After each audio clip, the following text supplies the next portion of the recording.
Hi everyone. This lesson is about radian. We're going to learn another way to measure angles actually. Radian is just another way to measure angles. We have learned about degrees to measure the angles, and today we're going to learn about radian. What is a radian? Angle made by taking the radius and wrapping it around the circle. So this is called a radian. I'm going to show you something to help you understand this better. Okay, so here, let me play this from the beginning. So you see we have a line. Using this line, we can make a circle. This line can be the radius of this circle. If I take this radius and wrap it around the circle, this angle, which is made out of these 2 points and the center, is called 1 radian. Let's see how many of this we have on a circle. 1, 2, 3, and something. This something is basically 0.14. So half of this is 3.14, which is called pi radian. The other half is also another pi radian, and it's like 2 pi radian, the whole circle. Now let's go back to the lesson. So we said that if we take the radius of this angle and wrap it around the circle, this angle that you see here is called 1 radian.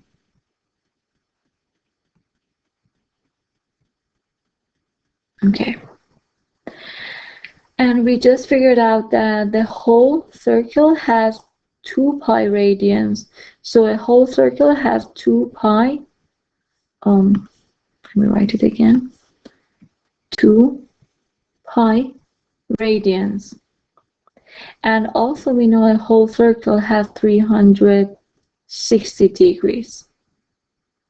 I'm going to divide these numbers by 2, so I know half of a circle has pi radians and 180 degrees. I'm going to make a ratio out of this. A whole circle, a half of a circle has pi radian, so I'm going to write the radian here, and 180 degrees.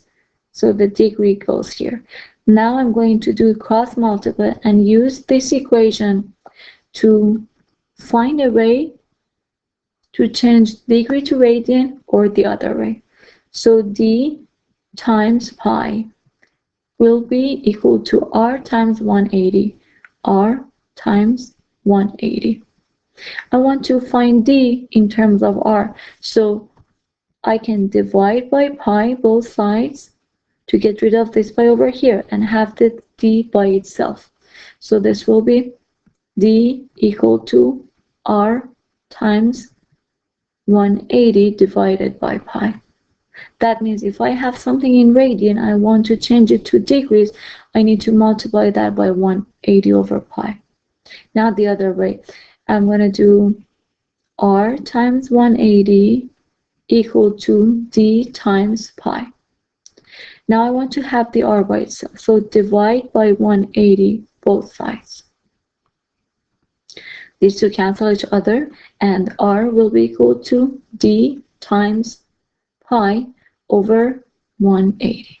So this is the formula to change from degree to radian. This one is radian to degree.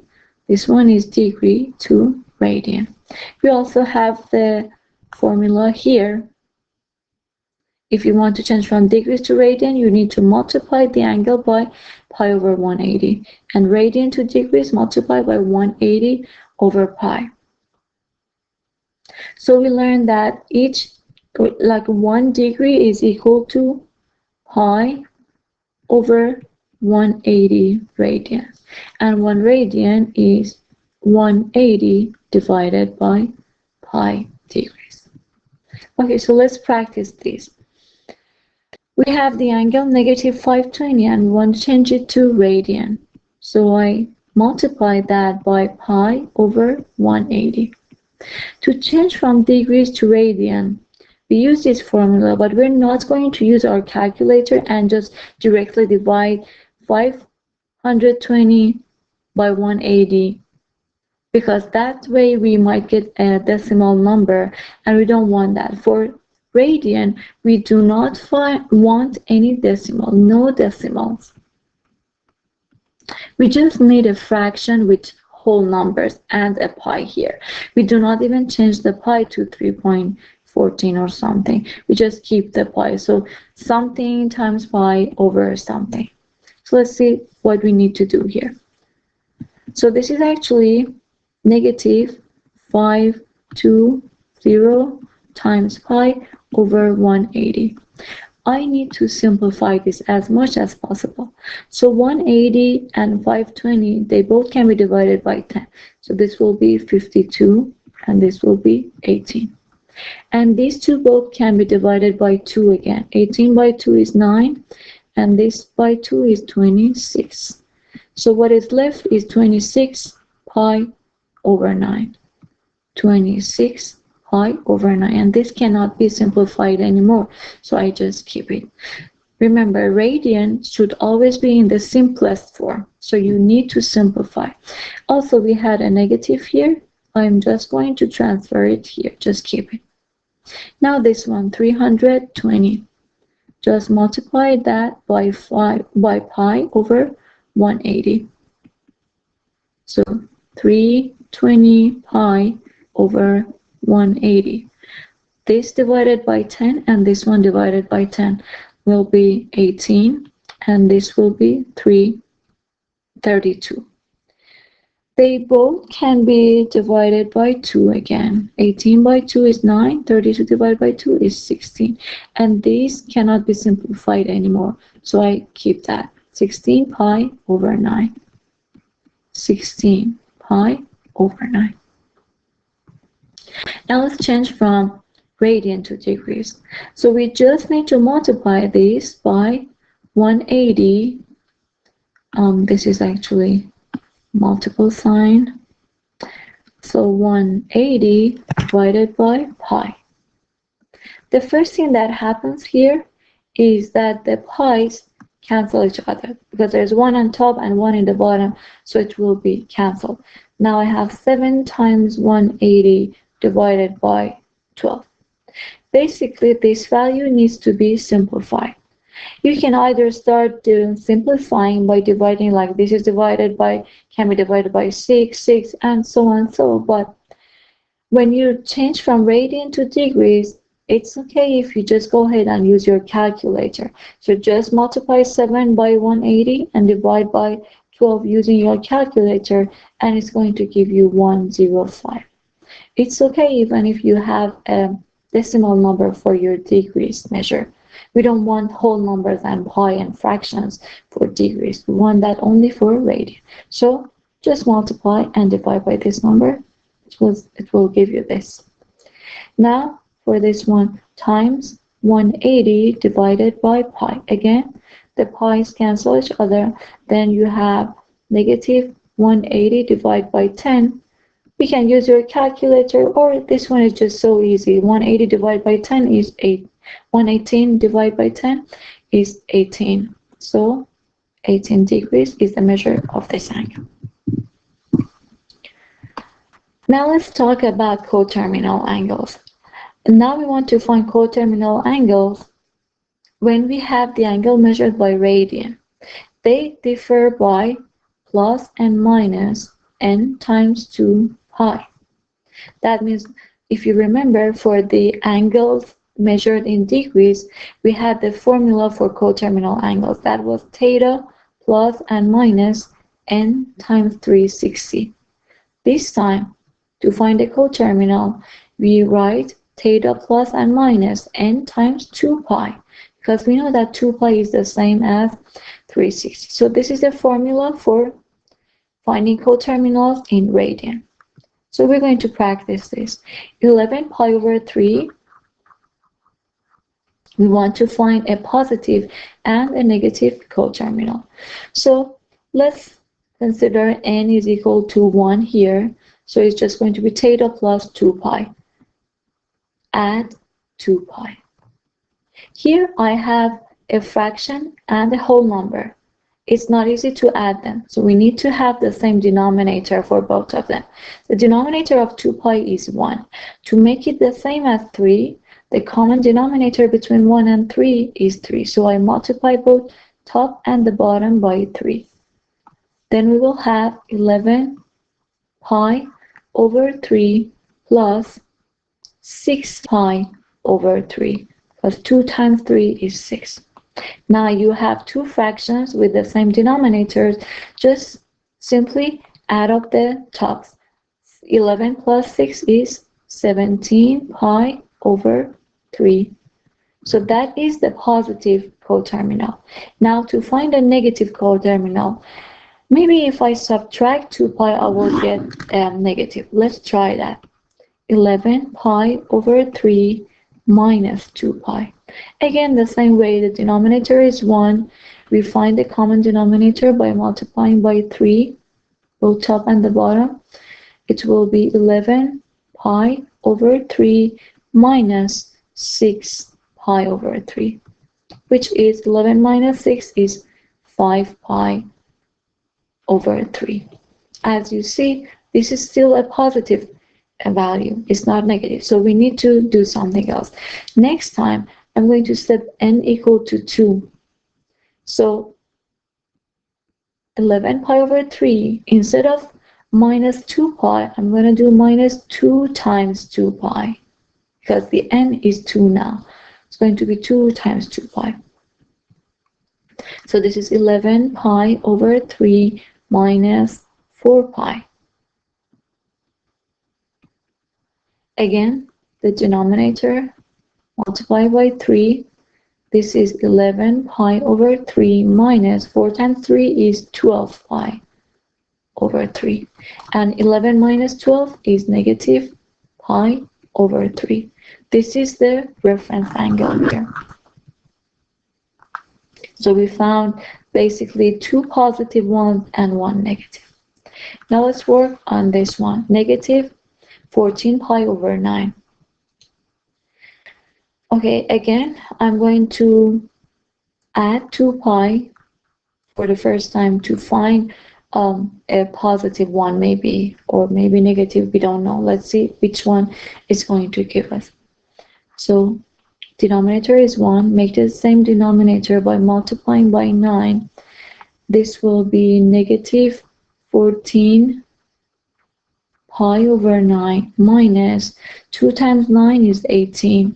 Oh, I'm sorry, plus 18 pi over 9. So this will be negative 14 plus 18, 4 pi over 9. So this is the positive coterminal. To find the negative one, 14 pi over 9 minus 2 pi. The denominator is 1. I make it the same as what I have here by multiplying top and the bottom by 9. So this will be negative 14 pi over 9 minus 18 pi over 9.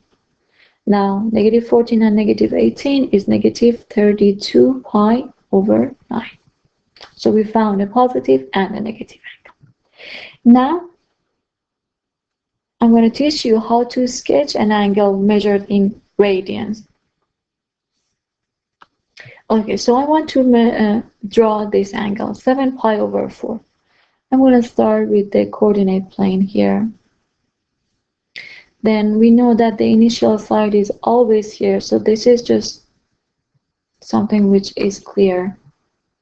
Now we want to find 7 pi over 4.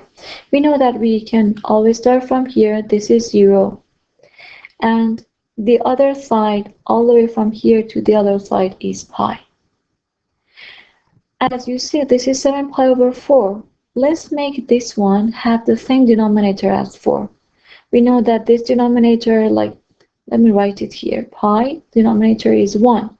To make it have the same denominator as 4, I can multiply top and the bottom by 4. So this will be 4 pi over 4. So I'm going to change this to 4 pi over 4. Then we know that half the way from here to pi over 4 is this point. So this is half of this distance. 4 pi over 4 divided by 2 is going to be 2 pi over 4. So you just actually divide 4 by 2 and it will be 2 pi over 4. Then also we know that if we make a full circle, the whole circle, we are going to be at 2 pi here. Let's make this one also have the same denominator as 4. It will be like, if you multiply both top and the bottom by 4, it will be 8 pi over 4. Then I move from here to here, 2 pi over 4. Then another quarter goes here, 4 pi over 4. Another half is going to be added this 4 pi over to this 4 pi over 4. So 4 pi over 4 plus 2 pi over 4 will be 6 pi over 4 here. So another half is added here. That's why we have 6 pi over 4. Now that I have all the corners of this coordinate plane, it's easier for me to find 7 pi over 4. 7 pi over 4 is going to be between 6 and 8. So it's somewhere like this. Where did I start from? I start from here and I went this way and I reached to this point. So this is 7 pi over 4. This is my angle. Then I'm going to draw negative 5 pi over 3.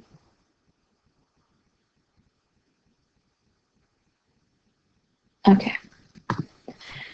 We always start from 0 and here is pi. And we know that this point is pi over 2, which is half the way from 0 to pi. And this one is going to be another pi over 2 added to this, like pi plus pi over 2.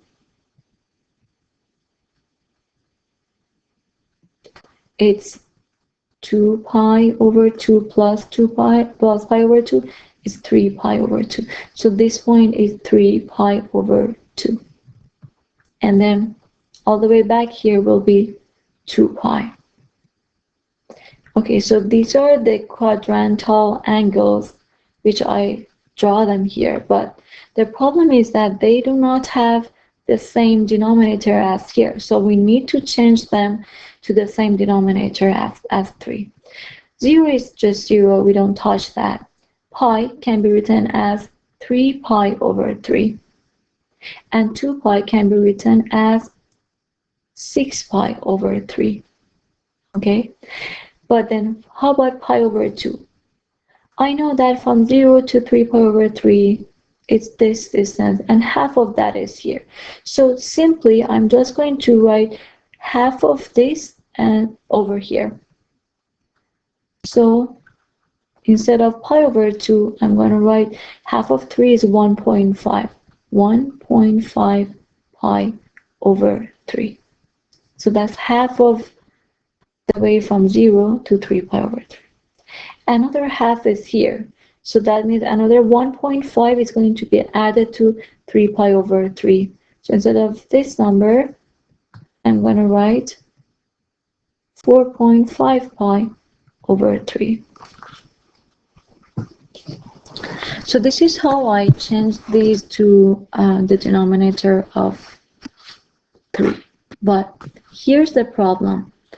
The angle is negative. That means I cannot move this way. I have to move this way. So this is what I'm going to do. I'm going to change all these to negative. How? From 0 to this point. And from here to this point. So this one, instead of being pi, will be negative pi. Then I make this the same denominator as 3, so negative 3 pi over 3 here. And then half of this, which is 1.5, is going to be here, 1.5 pi over 3, but this time it's negative. And then another half is added after this, so this point will be 4.5 pi over 3 negative. And here, instead of having 6 pi over 3, I can have negative 6 pi over 3. So notice that here, because this angle was negative, I just moved the other way. So instead of moving here, from 0 to 1.5 over 3, 3 pi over 3, and so on, I move this way. So I'm going to consider the green ones to find 5 pi over 3. Okay. So if this is 0, 3 pi over 3, this is negative 4.5 pi over 3, this is 6 pi over 3. Negative 5 pi over 3 is going to be between these two. So the initial side, let me draw it with a ruler actually. So the initial side is this line, and the terminal side is going to be here. So this is negative 5 pi over 3. And it's from here to here. Okay, now let's draw 10 pi over 3. To find 10 pi over 3, the direction is positive, so I'm going to move this way. Start from 0, and then here I have pi. Let me erase these to make some space for myself. Okay, so this is 0, this is pi. I need to make it the same denominator as 3 here. So I'm going to write 3 pi over 3. So I move from here to this point, 3 pi over 3. Half of that is, like what I did here, is 1.5 pi over 3. And then another half is added, 4.5 pi over 3. Another half here. So all the way around this is going to be 6 pi over 3. Okay, so I made a whole circle around this circle here, but I have not reached to 10 pi over 3 yet. So I need to continue circling here, going around this unit circle or the coordinate plane. So 6 pi over 3 added by another 1.5 will be 7.5 pi over 3, because another 1.5 is added. So this point is both 1.5 pi over 3 and 7.5 pi over 3. And then if I add another 7.5 to that, another 1.5 to that, this will be 9 pi over 3. Another 1.5 added to this will be 10.5 pi over 3. Okay, now I actually went beyond 10. I can find my angle here. The terminal side is going to be between 9 pi and 10 pi. So it's going to be somewhere like this. Let me draw it again. The initial side was here, and the terminal side is going to be here. How did I draw my angle? I started from here and made a whole circle, and then continue moving. Then I stopped here. So this is my angle, which is 10 pi over 3. And this was our today's lesson. Have a great day.